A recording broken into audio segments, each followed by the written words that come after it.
After day one of UIL State, after having a lot of conversations with coaches and, doing my own experience with coaching this year and having that kind of culmination to the end of the UIL season, I found myself having these conversations in my own head, and I heard a lot of it repeated, and I heard a lot of the same phrases from other coaches, discussing how their students did last year and what happened this year, and some of them were positive and great, and other ones were disappointed and felt like they had fallen short of their goals. And so, as I went to bed last night and I woke up this morning, I just found myself kind of processing these three ideas and giving this advice to myself. And so I just thought I would share and do a quick podcast this week. Obviously, it's a little late due to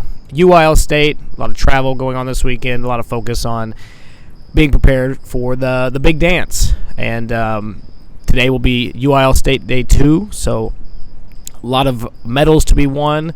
And so hopefully this will provide some insight, some value, some good advice, some conversations that I have with myself in my own head, and kind of my approach to the success and the failure that comes with coaching UIL. And so this is going to be episode 4 of the Building UIL Champions podcast, and aptly titled Building UIL Champions. We're going to talk about framing. What does that mean, and how we can set ourselves up for success or failure just on the way that we frame that title of champion. So episode 4, advice to myself, and there's going to be, in true UIL format, we're going to keep to 3 key pieces of advice that I'm trying to give myself this morning as I wake up. And the first one being that you know what you need to do, you just need to do it. And the second being that we're constantly reframing our goals. To quit, that I need to quit reframing my goals for the year, for my students, for myself, as they are achieved. Once you hit your goal, then you set the next one and the next one and the next one, and you're constantly reframing, and you're going to constantly push it further and further and further until you reach a goal that you can't achieve. Well, I understand. We'll get into that in more detail. And the third is that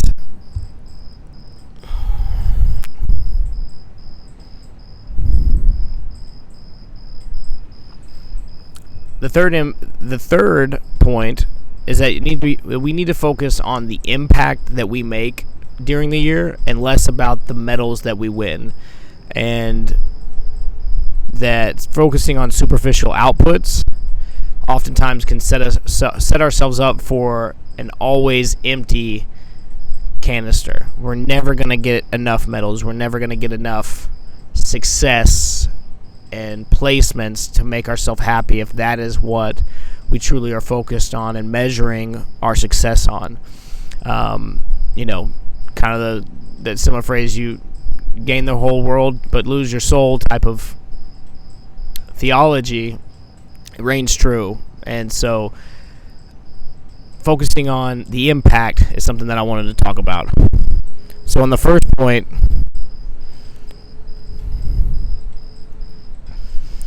a lot of times, and I say that, like I said, this is advice to myself, a lot of times it's not really a question of that we need to, if we didn't reach our success, or we're trying to improve our outcomes, and we're trying to reach the next level of our journey as UIL coaches or competitors, it's not really a change in strategy that is needed most of the time. Sometimes, yes, but most of the time, we already know what we need to do. Others around us have demonstrated it. We've had someone see it. We've had a coach tell us. We've had a mentor give us guidance. We know what we need to do. We just need to do it. And we need to do more of it, right? We need to outperform our competition through our work and through our practice and through our effort. And so the advice that I'm giving myself in day 2 of state and, moving forward into next year is that not to rework and try and find the shortcuts and change what I'm doing in the situations where I didn't get the outputs or didn't get the reach the goals that I wanted, but instead to just work harder and do more. And I know that seems so simplistic, but the reality is most of the time that we just need to do more of the same thing. We need to do more practice. We need to do more focus on specific content, or we need to for examples, we need to give more practice speeches for extemp. We need to spend more time writing prepared blocks for our LD debate rounds. We need to spend more time researching the topics. We need to spend more time, reading the literature for literary criticism. We need to spend more time doing the things that we're already doing to make us successful. If you made it to state, if you made it to region, you're already doing something right?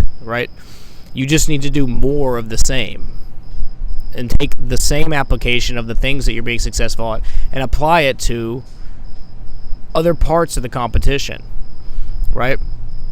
Practice, rehearse, mastery, focus on going slow, because in the reality of mastery and the reality of success, moving slow is fast.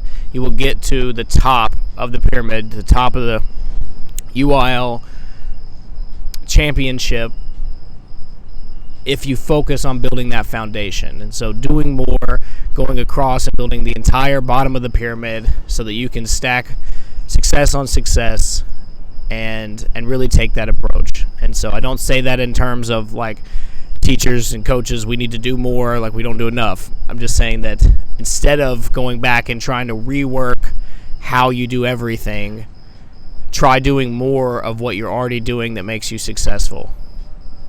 That's the advice to myself. It's really easy to sit there and think that what I'm doing isn't working. But the reality is, especially if you made it to UIL State, you're doing something right. And you probably just need to do more of that thing, because you have to outwork and you have to outperform everyone else. And so whoever's doing more of the right strategy, whoever's practicing more, whoever's putting more energy in, getting more input, more feedback, more advice, different perspectives, is probably going to have a higher surface area of luck when it comes to performing at UIL State. So that's my first piece of advice to myself, is that if you want more, you got to do more. And there's the famous line of, if you want something that no one else has, if you want to reach a pinnacle that no one else reaches, then you have to be willing to do what no one else has done. It's logically sound. If you want what nobody else has, if you want what no one else has, then you have to be willing to do what nobody else is willing to do. And that doesn't necessarily mean rewrite the book on your UIL competition. It means to come in focused, mechanically prepared, methodical, and do it on a consistent basis day in and day out. The second piece of advice that I gave myself is that I need to quit reframing my goals. And I'm really bad about keep pushing for more. As soon as I get somewhere that I thought that I wanted to be, then it's no longer where I want to be. I need to be 10 steps in front of where I'm at now. And if you asked me a year ago, would I be happy with these results? Would I be happy, at the beginning of the year, if we make it back to state, we win one state medal, would that be a successful year? I would have said yes. Would it be my top end goal? No. And the same applies to running PCA. If it's really easy to say, year one, we hit this mark and we had this many customers and we serviced and helped this many people, and I want to, hit year two, I want to do this many people. And now that we get there, it's like I want to help these many schools and add these products and do all these things, and then you do it and you're successful in it, and then it's always moving on to the next thing. And I keep reframing my goals, and it's becoming a thief of joy, and that's where that, to use another one-liner, comparison is the thief of joy. And so it's really easy in this moment, especially today as we go into day 2, and there's going to be plenty of award ceremonies, and you're going to see other coaches who win, first place team awards, and they're getting on stage and the gold medals, and their team around them is jumping up and down, and they're crying and laughing, and it's natural to want that moment, but that's their moment. Whoever deserves the accolade, should get it, and that should be joy for them, because the impact that they made and the difference that was made in those students' lives is still a positive in the community around you. And it's real easy to see that and want that for yourself, and that's not wrong, but that will steal the joy that you've had all year round, because you've reframed what you said you were set out to do, right? I mean, of course, we all set out to be state champions, but in a realistic standpoint, we know where we're starting from and where a realistic output would be. And maybe that is at the top of your head, but that doesn't mean that if you don't reach it, that you didn't have a successful year and you didn't hit some of the goals that you set out to. So I would encourage you to set goals, and what I'm going to do at the beginning of the year, as advice to myself, is set goals in a 3-tier format. So the minimum is, if I don't hit this, then I will consider myself to have had an unsuccessful year. Set the median of where this is where I want to be. I want to hit this goal. This is what I think is realistic, fair to myself, fair to my students, and I will be ecstatic if I hit that goal. And then tier 3 is the moonshot. It's the, shoot for the moon, land among the stars, of like, here's, if we get to tier 2, here's where we're going to go for. And, if we don't reach it, that's great, because the goals become spectrumed. If you don't do that, then you can't look back and say, hey, we did hit our goal. We didn't get to the moonshot, but that's what it's supposed to be. It's supposed to be a moonshot. You don't want to cap your success with your goals, but at the same time, you don't want to put yourself in a situation where people around you have achieved more, and it allows you to steal your joy and all the hard work and success and that you've had. And we as coaches are really bad about, raising my hand here, about passing that on to the students, right? I can become toxic really quick in terms of never being successful enough, and then that's unfair to my students, because they'll never be able to fill the void of the superficial awards that I desire. It's really easy to watch other people go on stage and their teams winning these big gold medals and speech awards and UIL academic sweeps, and want that, and allow that to become a toxic part of your team's culture, and pass that down to your students. And then that's all that's going to do is detract from next year. So that is my second piece of advice to myself that I was talking about, focused on for this year. And then the third that I'm really going to try and take with me, and as a memoir to myself, as I said, I'm making this podcast in a format of advice to myself, but is to focus on the impact that we make.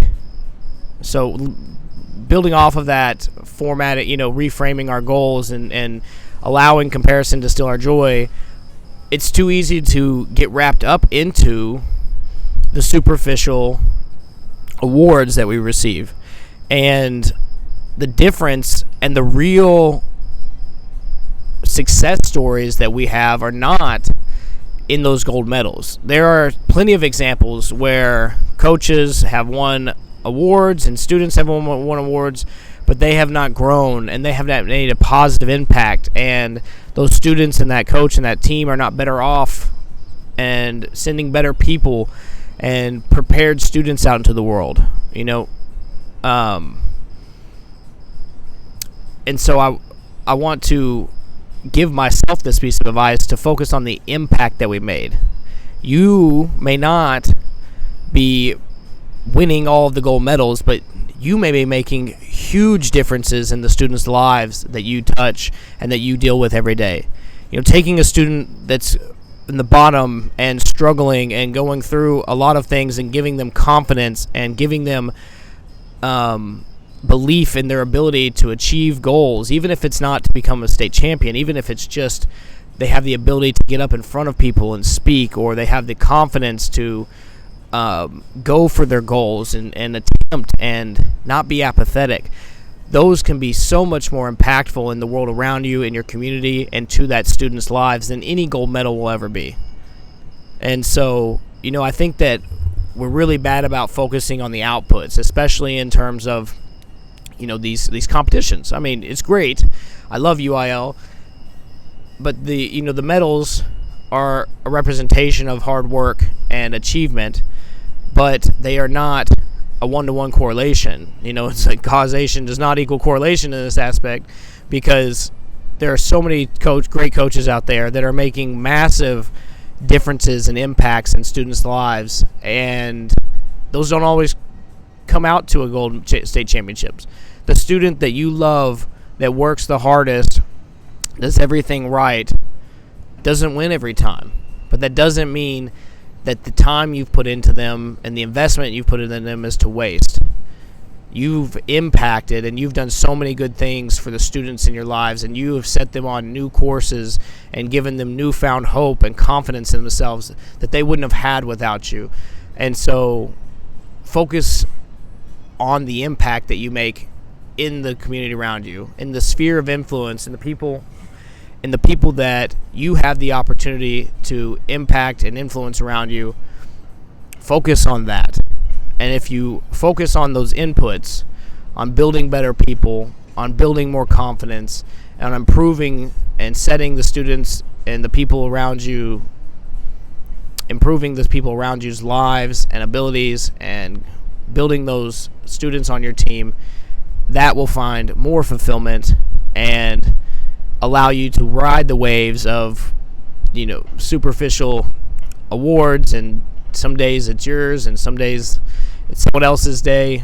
But as long as you're continuing to focus on making the impact in the people around you, then you can continue to work towards something that is fulfilling and not superficial. So those are the three pieces that I have to myself, as I go to bed last night and wake up this morning. And, I'm not going to have any students competing or not going to be on stage at the LBJ auditorium tonight. And so, I had to process that. And I think that the majority of us as UIL coaches have to process that. There's plenty of coaches that process that at Region.